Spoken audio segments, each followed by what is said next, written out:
जय जगन्नाथ यात्रा सर्वमल्ल प्रदेश परिदर्शन मोर आपण मैंने जो प्रश्न पचार तार उत्तर हो खा बहुत गिरी कथाटा हूँ गोटे किंतु भाषाटा हूँ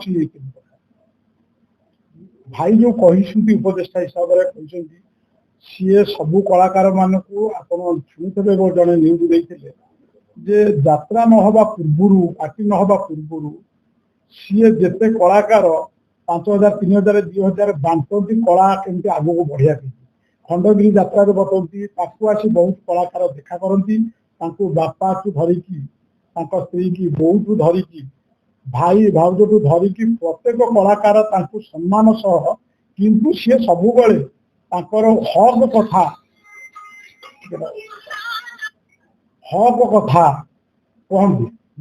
हक कथा कहती तेणु से बहुत नाट्य को धरिकी पुराण पाला किसी उपदेश भी दिखती उपदेष्टा हिसाब से तेणु यही जो कथाटा किसी बिंदुक कहते सी से कथा कहीना सी कहते सी जो कलाकार थे से किंतु से पॉइंट गुरा काटी बाउंश आणुले कलाकार निजे पटुले निजे यात्रा करुले निजे मागी जाती चाउल आणुले रोषे करुले राति खाई सका किंतु से कर्तव्य गुरा पूर्व था कुकुर पड़ी सकाଳେ जो बासी जिन खाते से माने कुकुर बड़ी शोते रातिचर बड़ी बुलते तेणु रातिचर भाषा आए आपको जो मैंने निंदुक मान अपेक्षा कर समस्त कहते यात्रा मालिक मान कलाकार को कहते सी कौन संघ को निंदा करना जदि कलाकार संघ हिसाब से किए वाक्य दौर बाई दौर मोर कोचिंग करू जदि स्वर्णमहल जो कलाकार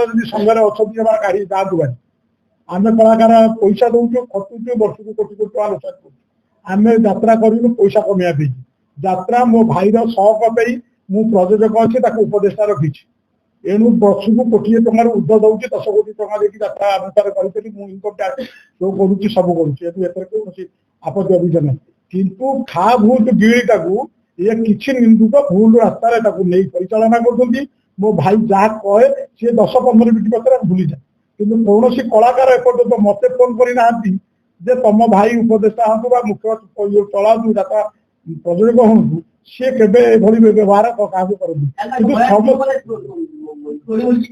बयानटा को भूल बाट को नौ जो लोग ओटीवी भी सी कौन बोली मुझे जानी कलाकार जड़े संघर सभापति हम दईदारी पंडा सेमती जड़े कलाकार संपादक हो जो लोग बाइट दौर से लोग किए से लोग जब जगतसिंहपुर कौन सी आम जनजगत जानी सी किए बाइट देवा कान्हा जो कथा कहते कान्हार गोटे ये अच्छी कान्हा समय आए तार उत्तर पाइब कान्हा को भी समय आइले आम उत्तर देवु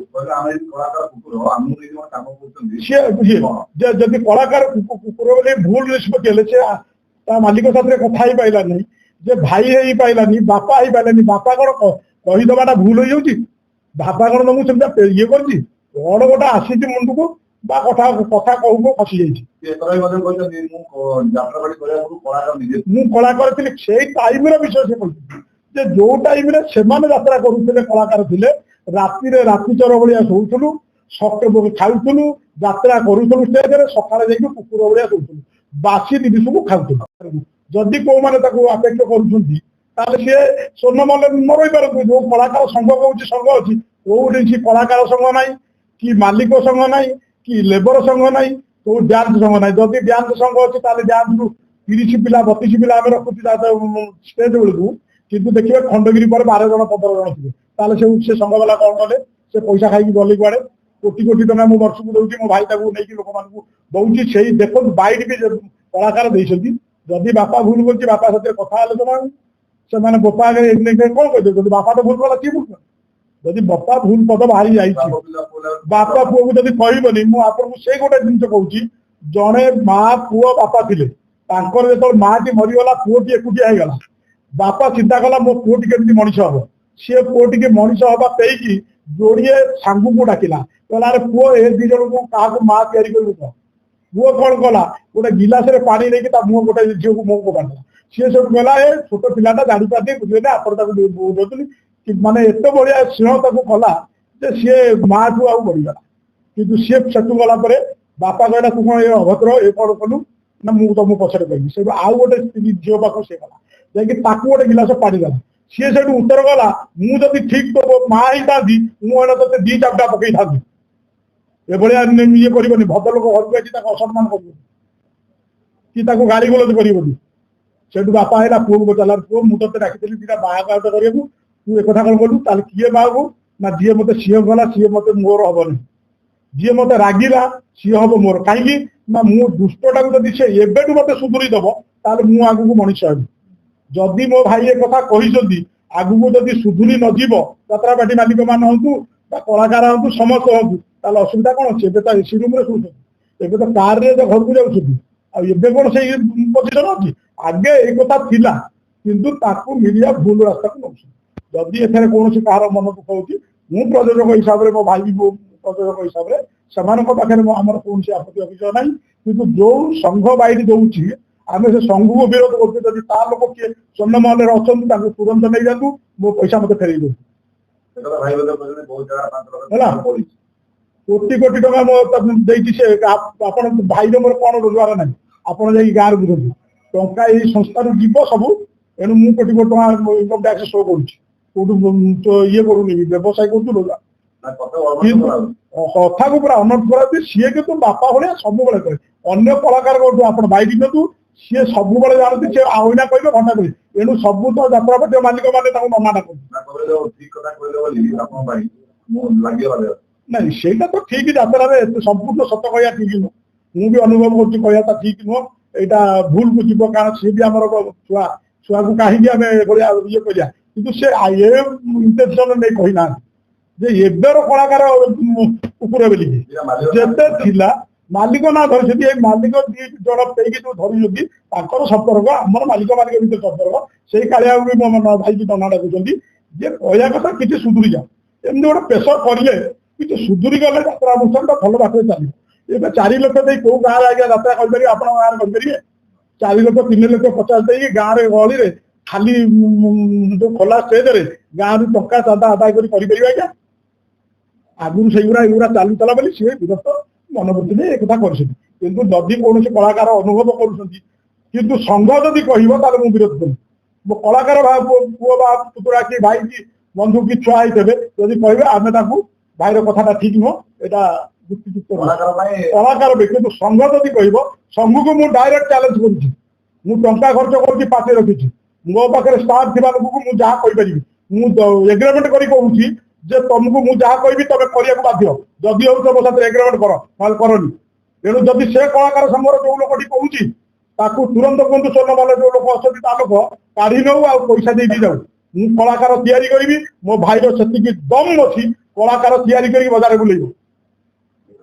କିନ୍ତୁ ବଡ ଭାଇ କହିବାଟା ସମ୍ପୂର୍ଣ୍ଣ ଭୁଲ କୁହାହବନି, କିନ୍ତୁ ସେ ଚଳେଇକି ଗୋଟେ ଆଗର ସିଷ୍ଟମ ଯେହେତୁ ସେ କଳାକାର ସେ ହିସାବରେ କହିଛନ୍ତି। ମୁଁ ମାଲିକ ହିସାବରେ କିନ୍ତୁ କହିବିନି କି ମୁଁ ପ୍ରଯୋଜକ ହିସାବରେ କହିବି। ମୋ ଭାଇ ସମସ୍ତିକି ଉପଦେଶ ଦିଅନ୍ତି କିନ୍ତୁ ସମସ୍ତିକି ଟିକେ ଗାଳି ଗୁଲଜ ସଦା ଗାଳି କରନ୍ତି ସତ କଥା। କିନ୍ତୁ ଅଧଘଣ୍ଟା ପରେ ଭୁଟାକୁ ବୁଝେଇଛନ୍ତି।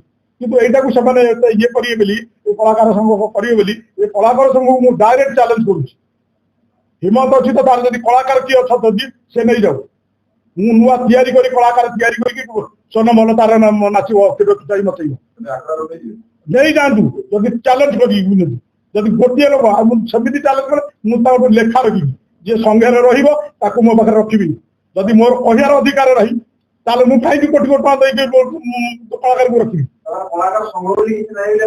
ମୁଁ କହୁଛି କଳାକାର ସଂଘ ନାହିଁ, ଯାତ୍ରା ମାଲିକ ସଂଘ ନାହିଁ, ଲେବର ସଂଘ ନାହିଁ କି ଡ୍ୟାନ୍ସ ସଂଘ ନାହିଁ, କୌଣସି ସଂଘ ନାହିଁ, କାହାର ଏକତା ନାହିଁ, କିଛି ନାହିଁ। ଏ ମଦ ମାସ ଖାଇବା ବିକି ଇଏ କିଛି ନାହିଁ। କୋଉ ମାଲିକ କାହା କଥା ଶୁଣୁଛି ଡାକିଲେ? କୋଉ ମିଟିଂରେ କୋଉ ମାଲିକ କାହା କଥା ଶୁଣୁଛି? ମତେ ଗୋଟିଏ ଲୋକ କହୁନାହାନ୍ତି ଏଇ ସଭାପତି ଏହା କହିଲା, ସମ୍ପାଦକ ଏଇ କହିଲା। ସମସ୍ତଙ୍କ ଭିତରେ ଟଣା ବାପ ପୁଅର କମୁନି କିଛି ନାହିଁ। ଏକାଠି ବସିବେ, ଏକାଠି ଖାଇବେ ପିଇବେ, ପୁଣି ତାଙ୍କୁ କୁହାଯାଇଛି ପାଲା କରିବା ଯାତ୍ରାପାର୍ଟି ତୁ ତୋର ପସନ୍ଦ ଜିନିଷ ନେ, ମୋ ପସନ୍ଦ ମୁଁ ନେବି। କିନ୍ତୁ ରୋଲ କରିବା ହଁ କୁହାଯାଉଛି। ପାଲାରେ ଯେମିତି ଗାୟକ କଳାକାର ବି ସେଇ ଆଜ୍ଞା କରୁଛନ୍ତି। ମୋଠୁ ନେଲା ପରେ ଆଉ ଗୋଟେ କଳାକାର ପଇସା ନେଇଯାଉଛନ୍ତି, ପାଟିଠୁ ନେଉଛନ୍ତି। ତାକୁ କହୁଛନ୍ତି ତୁ ମୋ ମାଲିକ ଫେରା। କାରଣ ଯଦି ମୁଁ ତାକୁ ଡାଇରେକ୍ଟ କହିବି ଲକ୍ଷ ଟଙ୍କା ପଡିବ ସେ ନବନି। ତାଠୁ ଯେତେବେଳେ 9 ଲକ୍ଷ ନେଇ ଆସିବ 6 ଲକ୍ଷ ଗଲା 9 ଲକ୍ଷ ଫେରିବାକୁ ମାଲିକ ବାଧ୍ୟ ହବ। ତା 9 ଲକ୍ଷ ପଡିଲା ସେତେବେଳେ ସଂଘ କୁଆଡେ ଯାଉଛି। ତେଣୁ ସଂଘ କୌଣସି ସଂଘ ନାହିଁ। ମୁଁ ନିଜେ କହୁଛି ସ୍ୱର୍ଣ୍ଣମହଲର ପ୍ରଯୋଜକ ହିସାବରେ କବିରାଜ ସ୍ୱାଇଁ କହୁଛି କୌଣସି ସଂଘ ନାହିଁ। ଚ୍ୟାଲେଞ୍ଜ କରିକି କହୁଛି। ହଁ ମୁଁ ଚ୍ୟାଲେଞ୍ଜ ଦଉଛି। ଆଉ ମୋ ଯାତ୍ରା ପାର୍ଟି ହେଇ ଚାଲିବ। ମୁଁ ଲୋକଙ୍କ ପାଖରେ ପହଞ୍ଚିବି, ମୋ କଳାକାର ପାଖରେ କଥାଟାକୁ ଇଏ କରିଦଉଛନ୍ତି। ତା ସମୟର କଥା ସେ କହୁଛି ଯାତ୍ରା କେମିତି କରୁଥିଲା। ହଁ କଳାକାର ମୋ ପିଲାମାନେ ସବୁକୁ ମୁଁ ମାନିନି। କଳାକାର ମୋ ପିଲା, ମୁଁ ତିଆରି କରୁଛି, ମୋ ଭାଇ ତାଙ୍କୁ ତିଆରି କରୁଛି। ଏବେ ବି ତାଙ୍କୁ କଥା ଏବେ ଯୋଉ ପାଖରେ ଯେ ନ ମିଳିବେ ବି ତାକୁ ନେଇକି କୋଉଠି ଶୈତାନ କରୁଛନ୍ତି। ହଁ ସବୁ କରୁଛି କିନ୍ତୁ ଆକୁ ଯୋଉ ଭୁଲ ନିଷ୍ପତ୍ତି ନେଉଛି ଭୁଲ ନିଷ୍ପତ୍ତି ନା ନା ମାଲିକ ନାଇଁ ଆଖେଡା କେହି ନୁହଁ।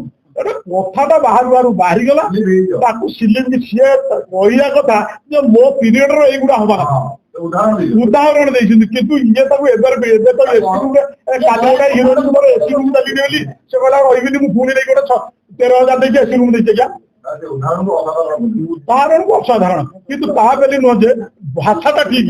ମୁଁ ବି ନିଜେ କହୁଛି ଠିକ ନୁହଁ ଏଇଟା ଭାଷା। ମୋ ଭାଇକି ବି ମୁଁ ଅନୁରୋଧ କରୁଛି ଏଭଳିଆ ଭାଷା କହିବା କଥା ନୁହଁ, କଳାକାର ବି କହିବା କଥା ନୁହଁ। ତାକୁ ନେଇକି ତାକୁ ବାପା ହେଇଛୁ ଗାଡିଏ ନେଇଛୁ ତା ବୋଲି ଗୋଟେ ହାତ ଉଠାନା କି ଭାଷା ଯେତିକି କହିବା କଥା ଯେମିତି କହିବ। ମୁଁ ବି ସବୁ ମାଲିକଙ୍କୁ ଅନୁରୋଧ କରୁଛି ଯେତିକି ଆବଶ୍ୟକତା କହିବା କଥା କୁହନ୍ତୁ।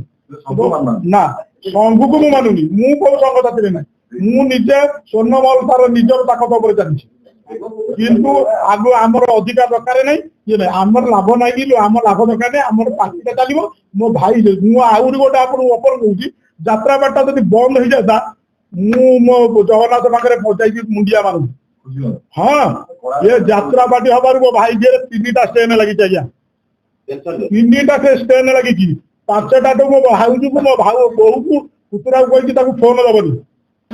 ଇଏ ସକାଳୁ ଉଠିଲେ କୋଉ କଳାକାର କାହାର ଅସୁବିଧା ହେଲା କାହାର ସୁବିଧା ହେଲା ଇଏ ଖାଇନି କାହିଁକି କାହାର ମେସ ଠିକ ହେଲାନି କୋଉ ଯାତ୍ରା ପାର୍ଟିର କେତେ ଲୋକ ହେଲେ ଆକୁ ସବୁ ମ୍ୟାନେଜର ମାଷ୍ଟର ସବୁ ଫୋନ କରିବେ କଳାକାର ସହ। ଇଏ ସମସ୍ତ କଥା ବୁଝିକି ଆଜି 3ଟା ଷ୍ଟେନ ଲାଗିଛି। ଯାତ୍ରା ପାର୍ଟି 2ଟା କରିଥାନ୍ତା ମୁଁ କହିଲି ଭିନ୍ନ ହେଇଯିବି ଅଲଗା ହେଇଯିବି। ମୁଁ ଆପଣଙ୍କୁ କହୁଛି ରୂପମହଲ କଲା ଅଲଗା ହେବାକୁ ବାଛିଲି ବୋଲିକି ଭାଙ୍ଗିଲା। ପଚାରନ୍ତୁ ଏବେ ଚିନ୍ତାମଣି ସ୍ୱପ୍ନମହଲକୁ ଭାଙ୍ଗିକି ପ୍ରମୋଦ ସ୍ୱାଇଁ ଯଦି ତା ନାଁରେ କହିଲା କହୁଛ ତାର ତା ବାପା ନା ପ୍ରମୋଦ ସ୍ୱାଇଁ ପିତା ହଉଛି ଚିନ୍ତାମଣି ସ୍ୱାଇଁ, କ୍ଷୀର କୁମାର ସ୍ୱାଇଁ ପିତା ହଉଛି ଚିନ୍ତାମଣି ସ୍ୱାଇଁ। ଏଣୁ ସ୍ୱପ୍ନମହଲକୁ ଆଇକି ଚିନ୍ତାମଣି ସ୍ୱାଇଁ ପରିବାର ରହିଥାନ୍ତି। ମୁଁ ତାଙ୍କୁ ବିକିଥିଲି କରନି। ଆହୁରି ପୁଣି ମରିବାକୁ ଅଛ ଆହୁରି ପୁଣି କଷ୍ଟ କରିବାକୁ ଅଛ। ମୁଁ କହୁଛି ଯାତ୍ରା ପାର୍ଟି ଯୋଉ କଳାକାର ସଂଘ କହୁଛି ଭାଙ୍ଗି ଯାଆନ୍ତା ମୁଁ ତାଙ୍କ ପାଇଁ ଆଉ କିଛି ପଇସା ଖର୍ଚ୍ଚ କରନ୍ତି। ମୋ ଭାଇ ଆଉ କିଛି ଦିନ ଅଧିକ ବଞ୍ଚିଯାଆନ୍ତା।